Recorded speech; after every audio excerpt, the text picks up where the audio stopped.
हरवा लेकर आए हैं, झुमका लेकर आए हैं, हरवा लेकर आए हैं, झुमका लेकर आए हैं। मंगिया धई धई पहिरई है, दुल्हा द्वारे आए हैं। गला धई धई पहिरई है, दुल्हा द्वारे आए हैं। घोड़ा चढ़ के आए हैं, दुल्हा सज के आए हैं। घोड़ा चढ़ कर आए हैं, दुल्हा सज के आए हैं।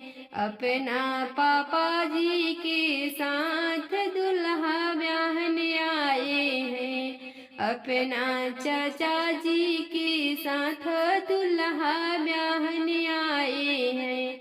लाडो हो जाना तैयार, दुल्हा द्वारे आए हैं।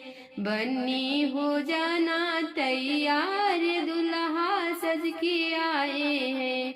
दुल्हा टीका लाए हैं, दुल्हा बिंदिया लाए हैं।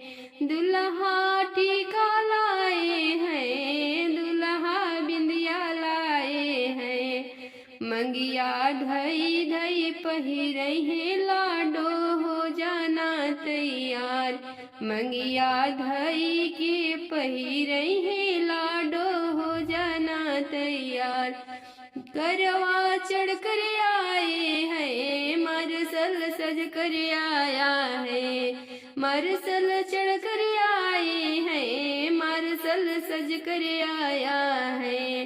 अपना भैया जी के साथ दुल्हा ब्याहने आए हैं।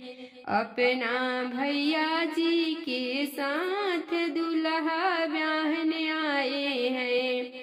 कंगन लेकर आए हैं, बौटी लेकर आए हैं। कंगन लेकर आए हैं, बौटी लेकर आएंगे। हथवा धई धई पहिरई है, लाडो हो जाना तैयार। हथवा धई के पहिरई है, लाडो हो जाना तैयार। दुल्हा आए हैं द्वार, लाडो हो जाना तैयार। दुल्हा आए हैं द्वार।